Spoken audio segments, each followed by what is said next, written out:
Após anunciar investimento de 34 milhões no Brasil, bolsonaristas boicotam Mercado Livre. Sérgio Moro rebate crítica de Gilmar Mendes. Gleice Hoffmann visita Glauber Braga, que está há 4 dias de greve de fome. Hugo Mota tem nova estratégia para barrar a PL da anistia. Felipe Neto deseja melhoras para Bolsonaro e o governo Lula rebate Jojo Todinho. Essas e outras notícias agora em menos de 3 minutos. Em evento, o ministro Gilmar Mendes saiu em defesa do ministro Alexandre de Moraes e disse que é descabida comparar o Sérgio Moro ao Xandão. Ele falou que não há justificativa para o Alexandre de Moraes ser afastado dos inquéritos, uma vez que ele já era relator desses inquéritos e depois dos inquéritos que se agregaram. Ele não é suspeito, não está impedido, não está julgando no seu interesse. Não se pode nem de longe comparar Alexandre de Moraes com Sérgio Moro. Moro, de fato, se associa ao Bolsonaro. Ele, antes das eleições, já tem conversas com o Bolsonaro, aceita ser ministro da Justiça de Bolsonaro. Já o Sérgio Moro, diante da impossibilidade de defender o indefensável,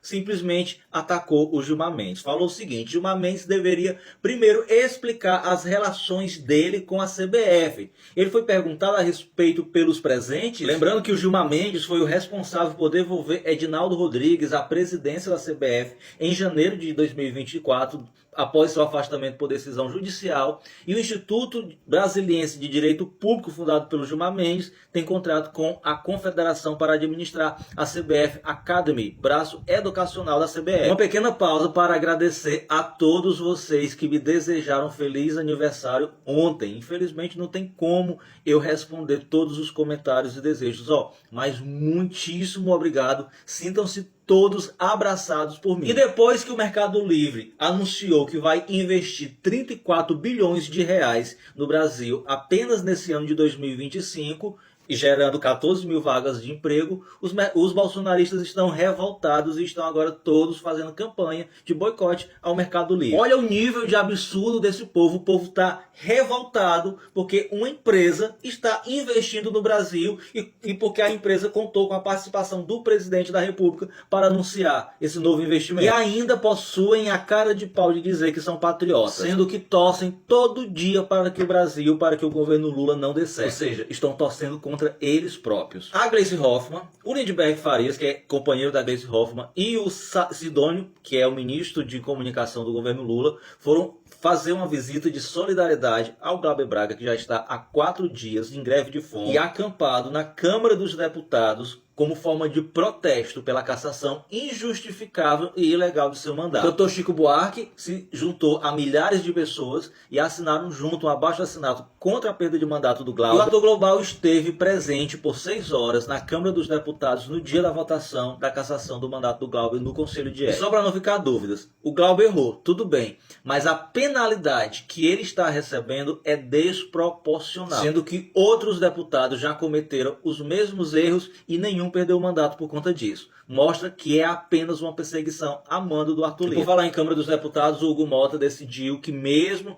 já com as assinaturas colhidas para levar para votação em regime de urgência, ele não vai levar para regime de urgência a votação da PL da anistia agora, porque, segundo ele, existem vários outros projetos de lei na fila para serem votados em regime de urgência. E por falar em golpista, o golpista Mó foi transferido para um hospital hoje em Brasília, onde passará por uma nova cirurgia. E o Felipe Neto desejou uma boa recuperação para o Jair Bolsonaro. Ele falou o seguinte: torço pela pronta recuperação de Jair Bolsonaro. Sua morte não teria qualquer sensação de paz ou justiça. Que viva para pagar por seus crimes um por um e sinta na pele o peso das mortes causadas por 6 meses de atraso na compra das vacinas de forma proposital. Eu concordo absolutamente em tudo que o Felipe Neto falou. Ele precisa começar a pagar pelos seus erros, o Bolsonaro, nesta vida aqui.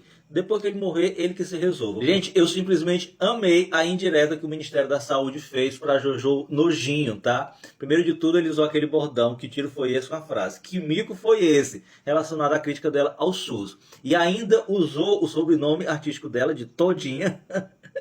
E ainda usou também uma frase da arqui-inimiga dela, a Cariúcha, que fala o seguinte, toda natural, bonita pra caramba. Gente, a gente sabe que o SUS não é uma mil maravilha, mas existe uma grande diferença entre a gente cobrar melhorias ao SUS do que a gente criticar a fim de acabar. Porque foi exatamente isso, essa é a intenção da Jojo Nojinho. O SUS é tão importante que o Reino Unido veio ao Brasil para observar como é que funciona o trabalho das nossas agentes de saúde que ele quer implementar em seu país. E vamos para as rapidinhas, meus amigos. Foi simplesmente apreendido 1,7 milhão em espécie, em dinheiro, nos endereços da operação, que foi a mesma operação que fez busca e apreensão na casa do prefeito Rodrigo Manga. Parte desse dinheiro foi encontrado na casa e na igreja dos parentes do Rodrigo Manga, igreja na qual ele já participou. Vai, Zé da Manga, explica pra nós, mas não mente não, porque a única coisa que tu sabe fazer nessa vida é mentir. E o ministro Alexandre de Moraes negou o pedido da defesa do Daniel Silveira, que queria uma liberdade para ele poder trabalhar e estudar durante o dia e voltar a dormir à noite na cadeia. O Alexandre de Moraes, ó, nananina não, querido. E o governo Lula projeta o salário mínimo no valor de 1.627 para o ano que vem. E a inflação desacelerou e teve o percentual de 0,56% em março.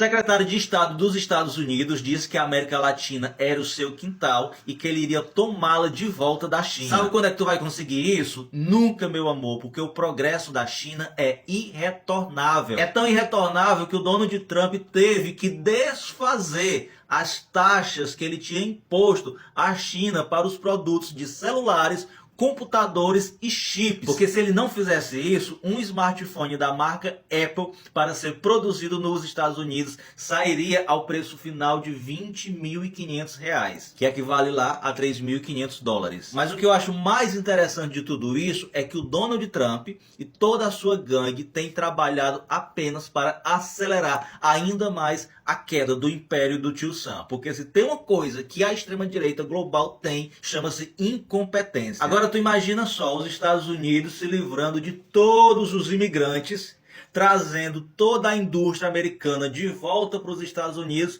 tendo que usar a mão de obra local para trabalhar. Seria exatamente isso, sem tirar nem pôr. E a terra da mentira, que diz ser a terra da liberdade de expressão, acaba de usar o poder judiciário para poder expulsar qualquer pessoa que se posicione a favor da luta do povo palestino e que denuncie os crimes que o Estado de Israel tem cometido nesse local. Esse jovem aqui foi expulso dos Estados Unidos, mesmo tendo o green card apenas por suas crenças e declarações ou associações atuais relacionado à luta do povo palestino. Mas você sabe por que os Estados Unidos vão perder essa guerra comercial contra a China? Pelo simples motivo de que a forma pela qual a China faz negócio com as outras nações é uma forma que beneficia tanto a China como o outro país, diferentemente dos Estados Unidos. Já os Estados Unidos só faz negócio com outros países pensando absolutamente nele em primeiro, segundo, terceiro e quarto lugar. E se sobrar espaço, como diria o Lula, em quinto lugar, ele ainda pensa nele.